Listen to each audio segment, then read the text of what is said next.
بسم الله الرحمن الرحيم. الحمد لله والصلاة والسلام على رسول الله محمد بن عبد الله صلى الله عليه وسلم وعلى آله وأصحابه أجمعين، أما بعد.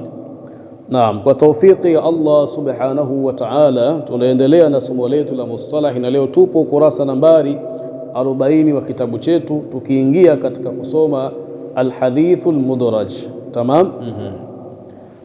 Alhadith almudraj, anasema Sheikh min alidraj, akiwa na maana tamshi la almudraj min alidraj limechukuliwa kutoka kwenye tamshi la alidraj. Wa huwa, na hilo tamshi la almudraj lughatan kilugha, alidkhalu ni kuingiza kitu katika kitu chingine. Tamam. Wastilahan, na kisheria, kwa maana na kwa mujibu wa wanawazuoni wa elimu ya mustalah, tamshi la almudraj naw'ani, limegawanyika katika vipengele viwili: mudrajul matni wa mudrajul isnad. Kipengele cha kwanza ni mudrajul matni na kipengele cha pili mudrajul isnad. Tamam. Sheikh baada ya hapo akaingia kutufahamisha maana ya mudrajul matni. Akasema wa amma mudrajul matni fahuwa maana yake idkhalu ba'd ar-ruwati al-alfadha az-zaidata ala al-matni. Fahuwa maana yake idkhalu ni kile kitendo cha kuingiza baadhi ar-ruwati, baadhi ya wapokezi wa hadithi, al-alfadha az-zaidata, matamshi ya ziada, ala al-matni, katika matni hadithi. Matamshi ya ziada kwa maana gani? Matamshi ambayo si asili ya ile matni ya hadithi, bali ni matamshi yaliyoingizwa. Tamam. Akaendelea kusema bishartin, kwa sharti, an yasilaha bilhadithi min ghairi bayanin anna ma adkhalahu laysa min alhadith. Bishartin, kwa sharti, an yasilaha, ayaunganisha yule mpokezi hayo maneno. Tamam. Bisharti, kwa sharti, an yasilaha, mpokezi ayaunganisha maneno hayo ya ziada, bil hadithi, ayaunganisha na hadithi, min ghairi bayanin, pasna kubainisha, annama, kwamba yale matamshi aliyoyaingiza, annama adkhalahu, min ghairi bayanin, pasna kubainisha, annama adkhalahu, kwamba yale matamshi aliyoyaingiza, laisa min alhadithi, si katika matamshi ya asili ya hadithi. Tamam. Sheikh akatoa mfano wake. Mithaluhu, mfano wake, hadithu Aisha, ni hadithi ya Aisha radhiyallahu anha inayosema kana an-nabiy sallallahu alayhi wasallam, alikuwa mtume sallallahu alayhi wasallam, yakhlu bighari Hira, alikuwa akikaa faragha, kwa maana alikuwa akijitenga peke yake, bighari Hira, katika pango la Hira, fayatahannathu fihi, na akifanya ibada katika pango hilo. Wa huwa ta'abbudu, na uko kutahannathi, at-ta'abbudu ni kufanya ibada, al-layali, kwa masiku,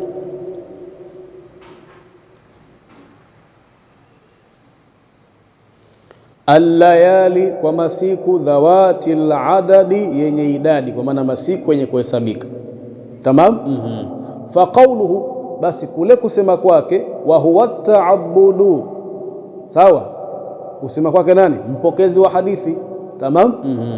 Fa qawluhu, basi kule kusema kwake mpokezi wa hadithi, wa huwa ta'abbudu, wa huwa, na uko kutahannath, at-ta'abbudu ni kufanya ibada, mudrajun fil hadithi, ni matamshi yaliyoingizwa katika hadithi. Mudrajun fil hadithi, ni matamshi yaliyoingizwa katika hadithi. Na matamshi haya ni matamshi ya al-Imam az-Zuhuri, ni matamshi ya al-Imam az-Zuhuri. Tamam.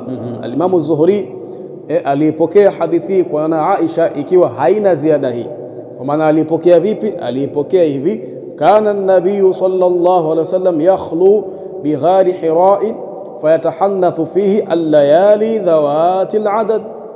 Alipokea hadithi hivyo, lakini yeye alipokuwa akiipokeza kwa wengine akaongezea maneno ya wa huwa ta'abbudu, ikiwa ni kana kwamba alikuwa anawatafsiria wale wapokezi wake wa hadithi kwamba hii maana ya fayatahannathu fihi maana yake ni kufanya ibada. Kwa hiyo al-Imamu Zuhri alivyoongeza maneno haya hakubainisha kwamba matamshi haya si katika hadithi, na wale waliyapokea hivyo hivyo, sawa, wakidhani kwa ni maneno au matamshi yaliyo katika asili ya hadithi, lakini kumbe ni matamshi yaliyoingizwa katika hadithi. Tamam. Amma mudrajul isnad. Tamam. Sheikh anasema amma mudrajul isnad falahu aqsamun kathiratun fil mutawwalat. Falahu ina aqsamun kathiratun, ina vigawanyo vingi fil mutawwalati, vilivyotajwa kwenye vitabu vikubwa. Tamam. Na hata sisi ambao wenye kuanza hatuna haja ya kuviangalia kwa sasa. Tamam, tutakuja kuviona huko mbele. Lakini hata mudrajul matni nayo ina vigawanyo, sawa sawa, ina vigawanyo, na vigawanyo vyake sio vingi, ni vitatu tu. Tamam, ni vingapi? Ni vitatu. Na hapa Sheikh ametutolea mfano wa kigawanyo kimoja miongoni mwa vigawanyo vya mudrajul matni, nacho ni kigawanyo cha al-idraju fi wasati al-matni, kufanyika idraj katikati ya matni, ambayo ni hadithi hii ya nana Aisha. Sasa hadithi ya nana Aisha, tuna hadithi hii mwanzoni mwa matni yake hakujaingizwa kitu, lakini yakaja kuingizwa maneno katikati ya matni. Tamam. Kwa hiyo mudrajul matni nayo imegawanyika kwenye vigawanyo vingapi? Vitatu. Sawa, labda tuvitaje kwa ajili ya kuweka wazi, na kwa kuwa sio vingi basi tufaidika navyo insha Allah taala. Kigawanyo cha kwanza ni al-idraju fi awwal al-matni, kufanyika idraj mwanzo wa matni ya hadithi. Tamam. Na mfano wake ni mfano wa hadithi ya mtume wetu Muhammad sallallahu alaihi wasallam, hadithi maarufu inayosema wailun lil'aqabi minan nar, wailun lil'aqabi minan nar. Hadithi hii matamshi yake haya ndiyo matamshi ya asili ya hadithi, lakini Abi Huraira radhiyallahu anhu alifanyaga idraj katika hadithi hii fi awwal al-matni, mwanzoni mwa matni. Sawa, kwa maana Abi Huraira miongoni mwa siku ambazo alikuwa akiwapokeza hadithi watu aliingiza maneno mwanzoni mwa matni hii ya hadithi.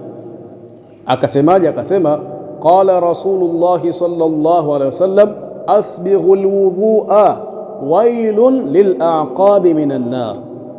Hivyo ndivyo alivyosema Abi Huraira.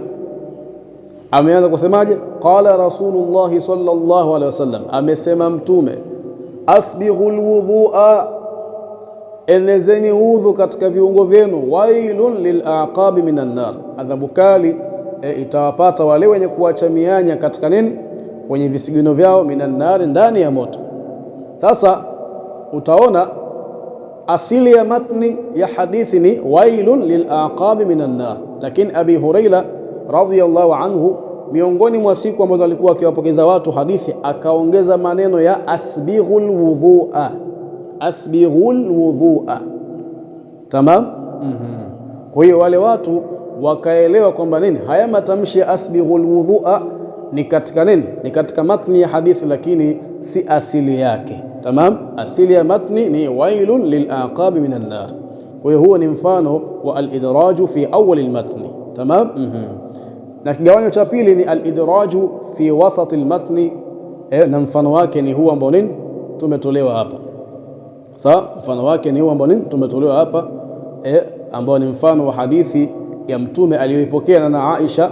Sawa, ikaja kufanywa idraji na al-Imam Ibn Shihab az-Zuhri rahimahullahu ta'ala. Tamam. Na lengo lake ilikuwa ni kuwafasiria wale wanaopokea hadithi hii kwake yeye. Tamam. Hakuwa amekusudia kufanya idraj ya moja kwa moja labda ya kubadilisha matni au vipi. Lengo alikuwa anakusudia kulitafsiri tamshi la fayatahanathu fihi, na akasema wa huwa at-ta'abbud, na uko kutahanath at-ta'abbud ni kufanya ibada. Kwa hiyo hiki ni kigawanyo cha pili ambacho kinaitwa al-idraju fi wasat al-matni, kufanya idraj katikati ya matni. Tamam. Kigawanyo cha tatu na cha mwisho ni al-idraju fi akhir al-matni, kufanya idraj mwisho wa matni. Tamam. Mfano wake, mfano al-idraj fi akhir al-matni ni hadithi ya mtume wetu Muhammad sallallahu alaihi wasallam inayosema lil'abdi al-mamluki ajrani, mtumwa anayemilikiwa ajrani, anapata malipo mawili kwa kila anachokifanya kwa yule bwana wake. Sawa sawa. Kwa maana mtumwa anayemilikiwa Allah anamlipa malipo mara mbili kwa kule kumtumikia kwa utiifu yule bwana wake. Tamam. Sasa hadithi hii Abi Hurairah radhiyallahu anhu alifanyia idraji pia. Alifanyia nini? Alifanyia idraj kwa maana akaongeza maneno mwisho wa matni. Kwa hiyo siku miongoni mwa siku ambazo alikuwa akiwapokeza watu hadithi hii, akafanya idraj katika hadithi hii, akasemaje? lil'abdil mamluki ajran, kwa maana qala rasulullah sallallahu alaihi wasallam lil'abdil mamluki ajran, mtume amesema mja yani mtumwa. Tamam. Mtumwa mwenye kumilikiwa anapata malipo mawili. Kisha akaongeza maneno mengine akasemaje? walladhi nafsi biyadihi laula aljihadu fi sabilillah wal hajj wa birru ummi la ahbabtu an amuta wa ana mamlukun. Tamam. Abi Hurairah akaongeza maneno akasemaje? walladhi nafsi biyadihi, na mwapia yule ambaye nafsi yangu ipo katika miliki yake, laula aljihadu, lau kama sikuwepo jihadi, fi sabilillah, katika njia ya Mwenyezi Mungu, wal hajj, na kama sikuwepo hija, wa birru ummi, na kama sikuwepo kumfanyia wema mama yangu, la ahbabtu an amuta wa ana mamlukun, ningependa kufa na hali ya kuwa mimi ni mwenye kumilikiwa. Sasa hadithi hii wale waliopokea wakajua ni matamshi ya hadithi, lakini baadaye walipokaa na wazuoni wakasema haiwezekani mtume sallallahu alaihi wasallam kutamani kuwa ni mtumwa, kwa sababu sifa ya kuwa ni mtumwa kwa mitume imeondoshwa, haipo. Hakuna mtume ambaye alikuwa ni mtumwa hata siku moja. Kwa hiyo akagundua kwamba maneno haya ni maneno ya nani? Ya Abi Hurairah. Kwa ilikuwa ni al-idraj, imefanyika nini? Al-idraju fi akhir al-matni. Tamam. Lakini pia mfano mwingine ni ile hadithi aliyopokea Abi Dharr al-Ghifari radhiyallahu anhu, sahaba huyo mtume. Hadithi inasemaje? Hadithi anasema mtume wetu Muhammad sallallahu alaihi wasallam, inni ara ma la tarawna, mimi nayaona yale ambayo nyinyi hamyaoni, wa asma'u ma la tasma'un, na ninayasikia yale ambayo nyinyi hamyasikii. Atatis samaa'u, mbingu imetoa sauti ya kuelemewa na kitu, sauti ya kuelemewa na kitu. Kuelemewa ni kitu kuzidiwa na uzito, kikatoa sauti fulani. Tamam. Na asili yake atat ni katika upande wa ngamia. Sawa, asili ya fiili ni kwa ngamia. Ngamia anapokuwa amebebeshwa mzigo mzito, kuna sauti anatoa inaitwa atat. Tamam. Sasa mtume akasemaje? Atatis samaa'u, mbingu imetoa sauti ya kuelemewa na uzito. Tamam. Wa haqqun laha an ta'ita, na kumestahiki kwa hiyo mbingu kutoa mlio huo wa kuelemewa. Ma fiha mawdhi'un arba'i asabi'a, ma fiha, hakuna katika mbingu, mawdhi'u arba'i asabi'a, sehemu yenye upana wa vidole vinne, illa wa malakun wadhi'un jabhatahu lillahi sajidan, isipokuwa kuna malaika katika sehemu hiyo, wadhi'un jabhatahu, aliyeweka chini paji lake la uso, lillahi, kwa ajili ya Mwenyezi Mungu, sajidan, akimsujudia Mola wake mlezi. Tamam. Hadithi inaendelea. Sawa. Mtume akasemaje? Akaendelea kusema wallahi, wallahi, namwapia Allah, lau ta'lamuna ma a'lam, lau kama nyinyi mngeyatambua yale ambayo mimi nayatambua, la dhahiktum qalilan, mungecheka kidogo, wala bakaitum kathiran, na mngelia sana. Wama taladhadhtum bin nisai ala alfurush, na wala msingestarehe na wake zenu katika vitanda. Wala kharajtum ila suudat, na mungeelekea katika nini, katika vichuguu, katika majabali. Tajaruna ila Allahi, mkinyenyekea mbele ya Allah subhanahu wa ta'ala.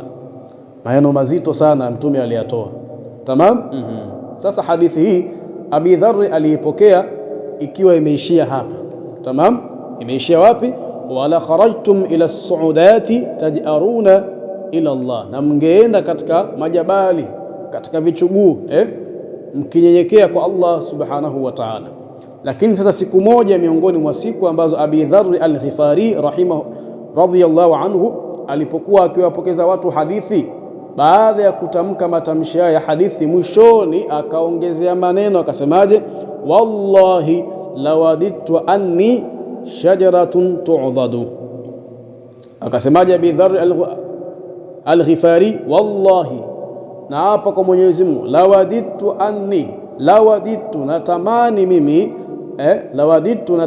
mimi, anni shajaratun, ningekuwa ni mti ambao tu'dhadu, mti unaokatwa, ukanyauka na ukageuka kuwa ni mchanga. Tamam. Ndo shajaratun tu'dhad. Shajaratun tu'dhad ni ule mti unaokatwa ukawekwa chini ukanyauka, baadaye ukaja siafu akautafuna ukageuka kuwa ni mchanga. Sasa Abi Dharr kutokana na uzito wa maneno haya, mwishoni akaingiza maneno yake, akasemaje? Wallahi lawadittu anni shajaratun tu'dhadu, wallahi natamani lau kama mimi ningekuwa ni mti ambao umekatwa ukawekwa sehemu ukakauka ukanyauka, wakaja siafu akautafuna ukageuka kuwa ni mchanga. Sasa haya maneno ya mwisho ni maneno ya Abi Dharr al-Ghifari, nayo ni miongoni mwa aina za al-idraj fi akhir al-matni. Tamam. Kwa hiyo mudraj al-matni imegawanyika kwenye vigawanyo vingapi? Vitatu: al-idraj fi awwal al-matni, wal-idraj fi wasat al-matni, wal-idraj fi akhir al-matni. Tamam. Hakadha Sheikh baada ya hapo akaingia kutufahamisha hukumu ya hadithi kama hii. Sema hukumu yake annahu kasabiqi, annahu hakika hadithi hii kasabiqi, ni kama ile hadithi iliyotangulia. Qad yakunu sahihan au hasanan au dhaifan, huenda ikawa ni sahihi au ikawa ni hasan au dhaif. Tamam. Baada ya hapo Sheikh akaingia katika kutueleza alhadith ambayo ni almudabbaju. Tamam. Anasemaje? Almudabbaj kwa maana hadithi mudabbaj huwa ma rawahu kullu qarinin an qarinihi. Huwa ma, hadithi mudabbaj huwa ma ni hadithi ambayo rawahu, ameipokea, kullu qarinin an qarinihi, kila sahiba kutoka kwa sahiba wake. Qarin kwa maana sahiba, sawa? Asa sahiba maana yake nini? Anasema hapa Sheikh, yani anakusudia akhahu almusawi lahu, sahiba wake, almusawi lahu, mwenye kuwiana naye, au mwenye kuendana naye, fi sinni, katika umri, wasanadi, na katika sanadi. Ai, akimaanisha kwa kusema wasanadi na katika sanadi, al-akhdhu an ash-shuyukhi, kule kupokea hadithi kutoka kwa mashekhe, ndio maana ya as-sanad. Tamam. Tukasema al-mudabbaj, hadithi ambayo ni mudabbaj, huwa ma rawahu kullu qarinin an qarini, ni hadithi aliyopokea kila sahiba kutoka kwa sahiba wake. Yani anakusudia akhahu almusawi lahu, sahiba wake mwenye kuiana naye au kuendana naye, fi sinni, katika umri, wasanadi, na katika sanadi. Ai, akimaanisha kwa kule kusema kwake wasanadi, al-akhdhu, kupokea hadithi, yani shuyukhi, kutoka kwa mashekhe. Tamam. Ka riwayati Aisha an Abi Hurairah, kama kupokea hadithi na Aisha an Abi Hurairah, kutoka kwa Abi Hurairah. Wal aksi, na kinyume chake, kwa maana Abi Hurairah kupokea hadithi kwa na Aisha. Tamam. Hadithi hiyo itaitwa ni hadith al-mudabbaj. Tamam. Naam. Na Aisha na Abi Hurairah wameishi zama moja, sawa, na wote wameshirikiana na kuiana katika kupokea hadithi kwa shekhe mmoja, sawa, ambaye ni mtume wetu Muhammad sallallahu alaihi wasallam, sawa. Sasa inapotokea na Aisha akapokea hadithi kwa Abi Huraira na Abi Huraira akapokea hadithi kutoka na Aisha, hadithi kama hiyo itaitwa nini? Al-mudabbaju, sawa sawa. Hadithi hiyo itaitwa al-mudabbaju. Lakini pia mfano mwingine al-Khalifatu Umar ibn Abdul Aziz na al-Imam az-Zuhri na al-Imam Ibn Shihab az-Zuhri, wote wameishi zama moja, sawa. Kwa inapotokea al-Imam Ibn Shihab az-Zuhri akipokea hadithi kwa al-Khalifa Umar ibn Abdul Aziz, hadithi hiyo itaitwa mudabbaj, sawa. Lakini pia ikitokea al-Khalifa Umar ibn Abdul Aziz akipokea hadithi kwa al-Imam Ibn Shihab az-Zuhri, hadithi hiyo itaitwa al-mudabbaj, tamam. Lakini pia vile pia al-Imam Malik na al-Imam al-Auza'i, al-Imam Malik na al-Imam al-Auza'i wote wameishi zama moja na wameshirikiana kupokea kwa mashekhe hadithi kwenye zama moja. Kwa hiyo ikitokea al-Imam Malik akapokea hadithi kwa al-Imam al-Auza'i, hadithi hiyo itakuwa inaitwa al-mudabbaj, tamam. Na ikitokea pia al-Imam al-Auza'i akapokea hadithi kutoka kwa al-Imam Malik, hadithi hiyo pia itaitwa al-mudabbaj. Hukmu ya hadithi hiyo annahu kasabiqi qad yakunu sahihan au hasanan au dha'ifan, tamam. Al-muttafaq wal-muftaraq, hadithi inayoitwa al-muttafaq wal-muftaraq. Wa mattafaqa lafdhuhu wa khattuhu wa iftaraka ma'nahu, huwa ni hadithi ambayo ittafaqa lafdhuhu, matamshi yake yamefanana, wa khattuhu, na khati zake zimefanana, wa iftaraka ma'nahu, na ukatofautiana uhakika wake, sawa. Bi an ta'addada musammahu, kwa kuwa wako zaidi ya mmoja wale wenye kuitwa jina hilo, sawa. Fahuwa, basi hadithi hiyo min qabili al-mushtarak al-lafdhi, ni katika upande wa kushirikiana kimatamshi, ni katika upande wa kushirikiana kimatamshi, tamam. Hapa anakusudia nini? Anakusudia ile hadithi ambayo katika sanadi yake, sanadi yake kuna watu ambao majina yao yanafanana, yanafanana kikhati na yanafanana pia kwa kutamkwa kwake, sawa. Sasa hadithi kama hiyo inaitwa al-hadithu al-muttafaq wal-muftaraq, sawa. Inaitwa hadithi gani? Hadith al-muttafaq wal-muftaraq, sawa. Kwa sababu gani? Kwa sababu wale wapokezi wa hadithi hiyo majina yao yamefanana, lakini uhakika wao ni tofauti, kwa maana huyu ni huyu na huyu ni yule, sawa sawa, lakini majina yao yamefanana, tamam. Ndio akasema mattafaqa lafdhu wa khattu, ni ile hadithi ambayo katika sanadi yake kuna watu ambao majina yao, sawa, kimatamshi yamefanana na kikhati pia yamefanana, waftaraka ma'nahu, lakini uhakika wake ni tofauti, sawa. Waftaraka ma'nahu, na uhakika wa watu hao ni tofauti, kwa maana kila mmoja si mwenzake, sawa sawa. Huyu ni mwingine na huyu ni mwingine, tamam.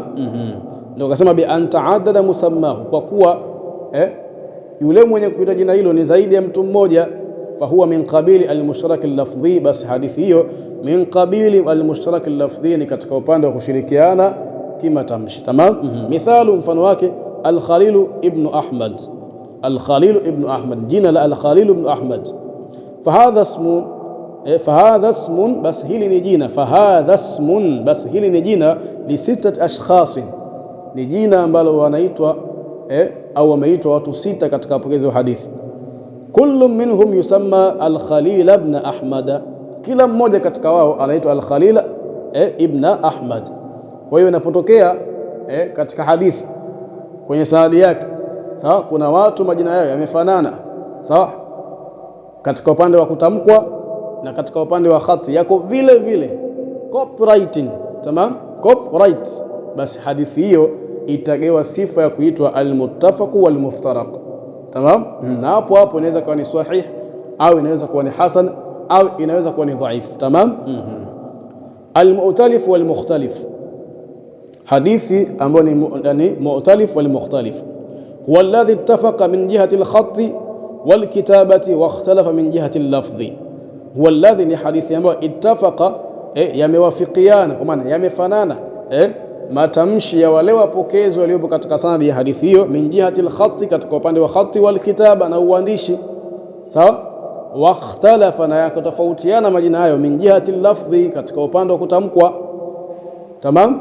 Kwa maana khatti yake na uandishi wake unafanana, lakini zile haraka ambazo ndio sababu ya nini kutamkwa, sawa sawa, zinatofautiana. Mithalu, mfano wake usaidun, mfano wake nini? Usaidun, asidun. Utaona usaidun na asidun katika upande wa kutamkwa ni tofauti, lakini khati zake na uandishi wake unafanana, sawa. Katika usaidun ambao ni ya kwanza kuna katika asidu ya kwanza ni asidu, ya pili usaid. Tamam. Katika asidu kuna hamza mwanzo, na katika usaidun kuna hamza mwanzo. Katika asidu kuna sin, sawa, na katika usaidun pia kuna sin. Katika asidu kuna ye, na katika usaidun pia kuna ye. Katika asidu kuna dal, na katika usaidun pia kuna dal. Kwa hiyo utaona upande wa khati na uandishi majina haya yamefanana, lakini katika upande wa kutamkwa ni tofauti. Tamam.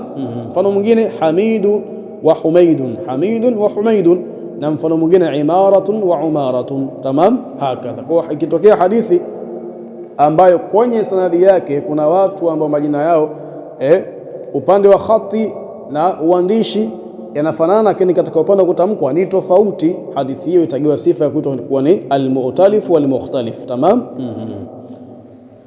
وإلى هنا أنتهي. الكمال لله والعصمة للأنبياء والنقص لنا، وهذا السلام عليكم ورحمة الله وبركاته. العفو منكم.